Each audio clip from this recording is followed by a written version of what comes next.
Alléluia. Gloire à Jésus. Alléluia. Gloire à Dieu. Voilà, chers frères et sœurs, le moment est arrivé pour nous apporter toute la parole de Dieu. Et nous souhaitons être nombreux là, online. Et en tout cas, nous souhaitons que nous, frères et sœurs de toutes nos églises, dans la région du district de Moka, Côte d'Or, Moka, Saint-Pierre, quartier militaire, la Gautière, Montagne Blanche, et Sébastopol, les autres tout.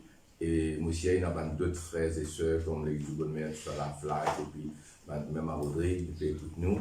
Et tous ceux qui habitent ailleurs, hein, on a des amis mauriciens en France et en Italie aussi qui régulièrement écoutent nous. C'était la Suisse aussi, qui ont tout online. Alors la Bible dans la main. Nous sommes contents, avant que nous rentrions dans le texte pour ce matin, réciter encore une fois le verset que la sœur Janine fait lire, c'est-à-dire Ésaïe 35.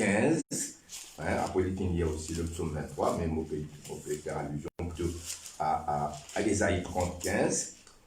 Nous sommes contents de mettre l'accent là-dessus parce que dans les temps pareils, nous trouvons dans certains endroits, heureusement, pas partout, c'est dans la panique. Il ne faudrait pas nous céder dans la panique. Il ne faudrait pas nous déborder, nous calme. Hein. Le mot d'ordre là, c'est le calme. Et justement, si nous avons la foi dans le Seigneur, sa confiance dans le Seigneur, pas pour le calme. Hein. Amen. Ésaïe 35. Quand ainsi parle le Seigneur, c'est dans la tranquillité et le repos que sera votre salut. Pas dans l'agitation, pas dans l'énervement, pas dans la désobéissance. C'est dans la tranquillité et le repos que sera votre salut. C'est dans le calme et la confiance que sera votre force. Amen. Il est très très important qu'il nous garde calme et nous donne beaucoup de conseils, comment remplir les temps. Et là, on a beaucoup de choses qui nous sommes capables de faire à la maison. Hein. Il y a un nettoyage qui t'amène l'occasion de faire, la mise en ordre, hein, etc. Nous rentrons dans le texte du jour.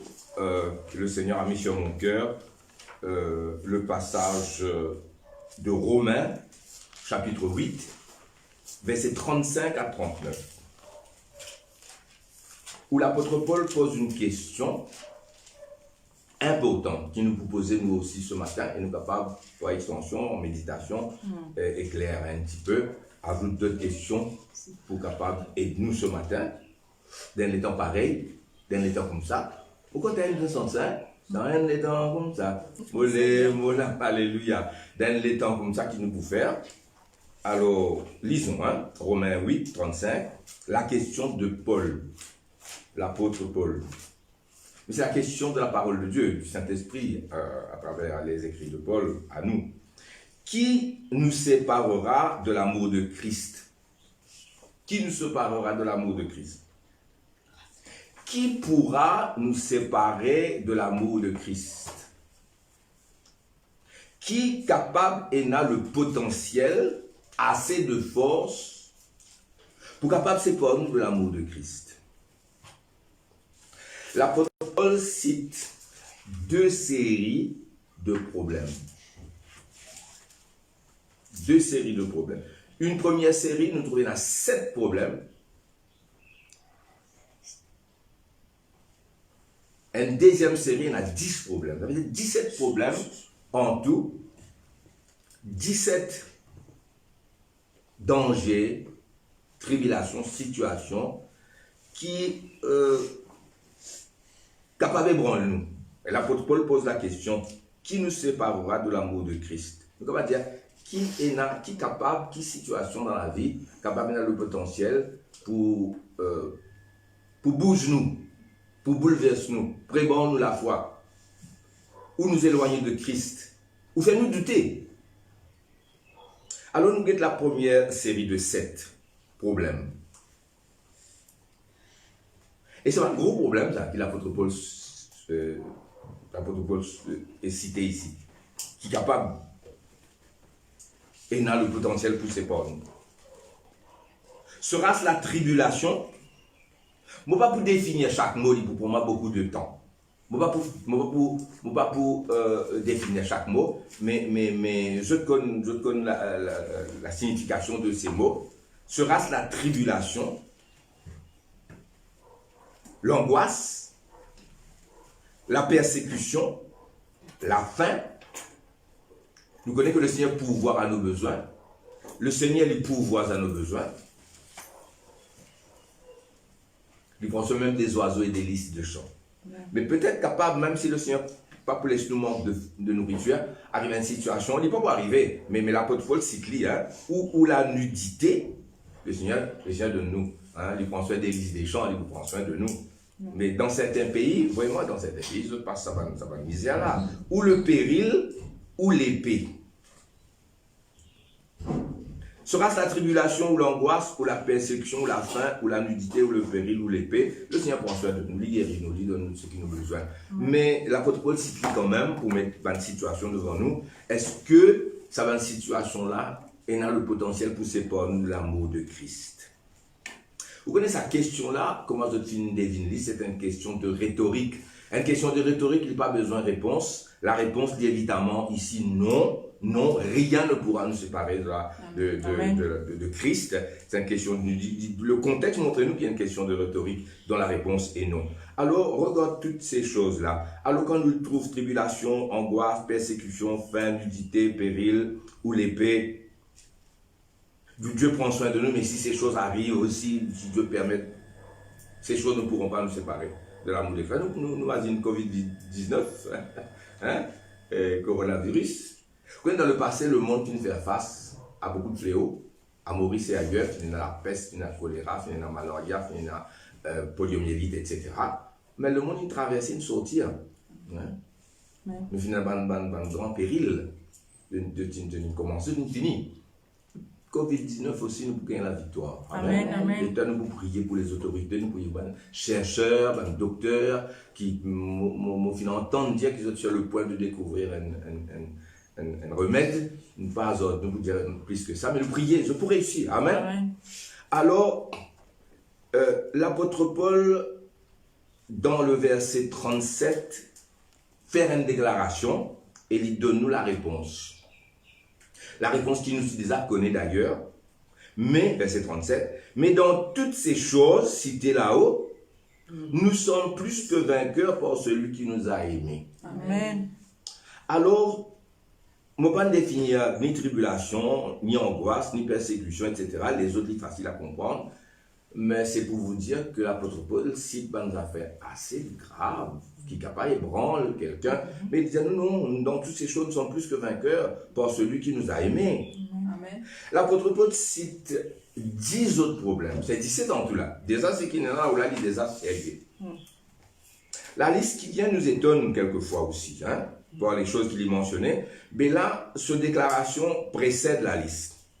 Alors que là-haut, la déclaration là, ils suivent, ils terminent la liste. Alors là, il dit, avant de citer ça, 10 situations là, 10 problèmes. Quand j'ai l'assurance, c'est cette déclaration, quand j'ai l'assurance que, moi j'ai l'assurance que, ni la mort, ni la vie. Il y en a 10 en tout. Nous regardons ces deux-là seulement. Ni la mort, ni la vie. Même la mort, pas passer par nous de Christ. La mort, c'est par nous de nous bien-aimés sur la terre. La vie sur la terre arrêtée. Nous, l'esprit, notre âme quitte notre corps et nous séparer avec la terre, les humains sur la terre. Mais il n'est pas capable, c'est par nous de nos familles, mais il n'est pas capable pour un temps. Ce n'est qu'on nous revoit, la mort. Mais la mort ne peut pas nous séparer de Christ. Amen. Alléluia. Il dit ni la mort. Au contraire, la mort nous rapproche de Christ. Ni la mort, ni la vie. La mort, je ne peux pas expliquer ça. Mais je ne peux pas tellement comprendre comment la vie a passé par nous de Christ. Les cycles, à méditer d'autres même, tu as conclusion, un autre jour, on va méditer plus sur là. Il dit la vie aussi. Ce que cela peut signifier dans le langage de Paul. Ni les anges. Ils mettent les anges aussi en avant. les anges qui avec Dieu, les gens qui entourent le trône de Dieu, qui sont dans le royaume de Dieu, ne peuvent pas nous séparer de lui. Ni les dominations. Allez méditer ce que cela veut dire, nous ne pouvons pas gagner le temps. Ni les choses présentes, les choses présentes, il y a Covid-19, le coronavirus, et tout le reste, hein, les choses présentes. Hein. Ni les choses à venir, ni les puissances. Ni les puissances. Nous pensons aux puissances du mal, peut-être. Hein? Ou autre puissance. Ni la hauteur. D'après eux, qu'est-ce que cela signifie, la hauteur? Hein? Il parle de la hauteur. Ni la profondeur. Il y a beaucoup de choses à méditer. Hein? Ça va le terme là. La profondeur, la hauteur et la profondeur, la vie et la mort. Les choses présentes, les choses à venir. Ni aucune autre créature. Créature, y compris microbes, virus, bactéries, ne pourra pas nous séparer de l'amour de Dieu manifesté en Jésus-Christ notre Seigneur. Amen. Amen. Alléluia. Alors, que dirons-nous donc face à cette vague de peur, de frayeur, de situation suscitée par le Covid-19? Nous dire, Christ est Seigneur. Amen. Alléluia. Jesus Christ is Lord. Jésus-Christ Seigneur. Yeshua is Adonai. Amen. Yeshua is Prabhu. Prabhu Yeshua. Seigneur Jésus, Lord. Alors le Seigneur règne. Je veux dire, l'amour de Christ n'est pas bougé. Il est inébranlable. Il n'est pas diminué en notre égard. Il a donné sa vie, son sang sur la croix pour nous. S'il y a problème, ça ne peut venir que de nous, de notre part. Si jamais il y a un problème, il n'est capable de venir que de nos côtés. Qui est capable d'arriver? Nous trouvons que l'apôtre Paul, qui a 10 problèmes, nous sommes capables de résoudre tout le reste, y compris cette situation qui nous peut faire face, ne peut pas nous séparer de l'amour de Christ. Ni diminuer notre amour, ni nous ébranler, ni nous faire douter. Mais si arrivé qu'un chrétien, il paniquait, il cédait, il doutait, même face à la mort, on va dire, qu'est-ce que ça capable de vouloir dire? Cela vouloir dire, non pas que la chose plus forte que Christ, c'est impossible. Le Christ méprise la situation. C'est la personne lui-même qui finit, ébranlée dans la foi, que la chose qui en réalité pas plus fort que le Seigneur, c'est impossible. Ni plus fort que notre foi. Même si nous devons faire face à des situations extrêmes, nous capables. Il y a certains qui sont morts pour Jésus. Hein.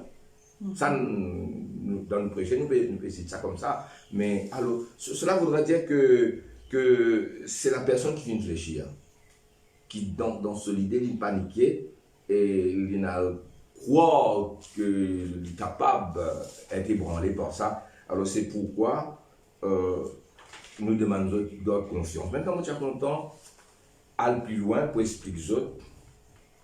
La foi, il y a 2 aspects de la foi. La seule foi, la même foi, la foi dans le Christ. Hébreux 11, hein, la foi est une ferme assurance des choses qu'on espère, une démonstration de celles qu'on ne voit pas. Verset 6, il dit, la foi, eh bien, il croit dans le Seigneur, il n'est pas douté, il fait face à toute situation. Hein, verset 6 dit à nous, celui qui s'approche de Dieu, disant croire que Dieu existe. Celui qui s'approche de Dieu croit que Dieu existe et qu'il est le rémunérateur, des rewarder, celui qui récompense, celui qui le cherche. Donc il y a 2 aspects de la foi. Du verset 1er jusqu'au verset 34 de Hébreux 11, il parle nous de la foi qui reçoit, la foi qui remporte des victoires, la foi qui fait des exploits. Et pour nous, c'est ça la foi. Amen. Qui reçoit, qui remporte des victoires, qui fait des exploits. Mais nous oubliez qu'il y a un deuxième aspect de la foi, du verset 35b jusqu'au verset 40, où on trouve la majeure partie, 34 versets parlent de cette foi conquérante, qui reçoit, qui remporte la victoire, qui fait des exploits. Mais il y en a quand même 35b à 40 qui qui parle de l'autre aspect de la foi que nous sommes contents de citer aujourd'hui, là, ce matin. Et c'est cette foi qui endure. Je ne vais pas lire, hein. Cette foi qui semblerait ne pas obtenir ce qu'il a besoin tout de suite, mais il faisait la patience et il lutter, comme Job par exemple. Nous citons Job parce que c'est l'exemple à citer ce matin, que Job, avec la patience, il endure. Et nous oublions sa côté de la foi qui endure là. Si la foi est mature, une maturité dans notre mort avec le Seigneur, nous confions dans le Seigneur, même nous faire face à 17 petites choses que l'apôtre Paul dit là, ou autre situation, nous avons la foi qui endure. Bien longtemps, comme au fin faire mon Flivaga Institute pour Advanced Leadership Training, il y a plusieurs petites choses qui m'ont appris là-bas, mais il y en a fait qui me restaient et qui m'ont content de citer aujourd'hui à ceux qui peuvent écouter moi, la foi qui endure. On appelle ça, c'est ce que certains leaders appellent staying power. The staying power, the principle of staying power. The principle of staying power, c'est justement la foi qui endure. Nous l'apprenons. Goal setting, mettre un but, qui provient de notre vision, keeping the vision, une vision qui vient du Seigneur, et sa vision qui vient du Seigneur donne un but. Nous apprenons team spirit. Maintenant, il y a des affaires qui tiennent tout ça là. C'est un qui appelle staying power. C'est un qui appelle la foi qui endure. Et quelquefois, nous mettons l'accent sur l'aspect recevoir, nous mettons l'accent sur l'aspect qui endure. Et nous avons besoin capables à travers des situations. Mes amis, moi personnellement, depuis ma jeunesse, mon service les Seigneur jusqu'à aujourd'hui, je ne peux pas imaginer quelle sorte de lutte et de combat je suis capable de endurer, qui est capable de terrasser moi, finir moi et mon ministère. Mais staying power. Et ça, staying power, c'est la grâce de Dieu. C'est Dieu qui donne, c'est Jésus, l'auteur et le consommateur de la foi, qui donne nous cette foi. Alors, je suis content qu'ils soient capables de réaliser. Et dans certaines situations, comme maintenant, qui m'a dit que nous devons faire un paradigm shift, qui m'a dit que nous devons adapter nous à la situation, mais sans renier nos principes et nos valeurs. Amen. Amen. Amen. Dans n'importe qui changement de paradigme qui est capable nous adapter nous à la situation, nous faire face avec la foi, nous avons cette foi qui endure jusqu'à la victoire. Amen. Mais sans renier nos valeurs. Pourquoi tu comprends qui m'ont pu dire par là? Amen. Amen. Dans sa crise, il y a une opportunité. Hein? Alors c'est là l'opportunité pour nous de montrer notre foi. Jésus parle nous d'une parabole de deux personnes qui bâtirent toute la maison. Vous connaissez cette parabole-là, pour montrer nous la fermeté de la foi. Jésus dit nous, la première personne qui bâtit sur la maison sur le sable. Il bâtit sur la maison sur du sable. Vous imaginez quelqu'un qui bâtit la maison sur le sable. Hein? Quelle fragilité ça représentait. Les vents ont soufflé, la pluie est venue, tempête, cyclone, et la maison finit écroulée, logiquement. Mais l'autre, d'après la parabole, quand Jésus parle de la foi solide, il y a celui qui écoute ma parole et qui pas mettre en pratique, il est semblable à celui qui bâtit sa maison sur le sable. Mais celui qui écoute ma parole et qui met en pratique, il paraît comme celui qui bâtit sa maison sur le roc, il vient creuser, comme on a envie de faire, gain roche en bas, mettre un béton armé, solide, et là, les vents ont soufflé. Dis-moi, venez tout le temps, hein? Que sur la maison fragile, que sur la maison solide, et si vous venez, mais la maison pas fini de tomber parce qu'elle s'y bâtit sur le roc. Amen. Alors, nous mettons ce message-là sur notre cœurs aujourd'hui, frères et sœurs. Alors, c'est l'occasion aussi. Nous prenons beaucoup de waiting upon the Lord, c'est-à-dire passer du temps dans la présence de Dieu. Ben, nous pas gagner le temps, mais là, nous gagnons là.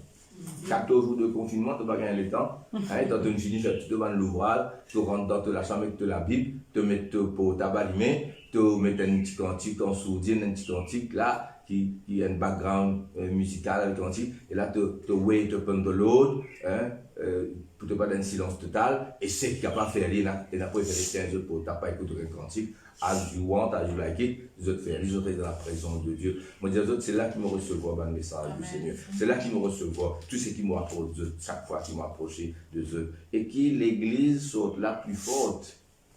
Hein? In every crisis, there is an opportunity. Moi, je pense que non seulement l'Église, les assemblées de Dieu, mais l'île Maurice en entier, tous nos frères, tous nos soeurs, dans tous les domaines, dans toutes les situations, toutes les familles. L'île Maurice pour sortir la plus solidaire. Et surtout, nous avons une mesure d'hygiène qui nous a été négligée auparavant. Et nous sommes là avec une plus grande foi. Alors ça, c'est mon message. Je termine par un verset, parce que l'apôtre Paul dit, qui pourra nous séparer de l'amour de Christ? Qui pourra nous ébranler? Covid-19, tout pareil, ébranle-nous. Hein? Nous traversons. Nous venons un mot, nous souhaitons plein encore d'autres mots. En Italie, beaucoup sont morts. Nous regrettons. Mais en fin de compte, il vous besoin d'avoir vaincu. Et nous pouvons la victoire et nous sommes là pour solidaires. Hein? D'accord? Amen. Qui pourra non seulement nous séparer, mais nous éloigner même, il n'est pas capable. Nous effrayer, voilà mon message. Alors, on peut terminer par dernier verset de l'Épître aux Éphésiens, chapitre 6, verset 24. Paul termine sa grande épître aux Éphésiens là, et lui dit, et me dire ça à d'autres aujourd'hui. Amen. Moi, il y a verset 23 aussi. Hein? Il y a verset 23 aussi. Comme une bénédiction. Dieu vous bénisse. Hein? Recevez cela comme une bénédiction. Que la paix et la charité avec la foi soient données aux frères de la part de Dieu, le Père et du Seigneur Jésus-Christ. Que la paix, la charité et la foi soient données aux frères de la part de Dieu, le Père du Seigneur Jésus-Christ. Verset 24. Que la grâce soit avec tous ceux qui aiment le Seigneur Jésus-Christ d'un amour inaltérable. Voilà, frères et sœurs. Prions.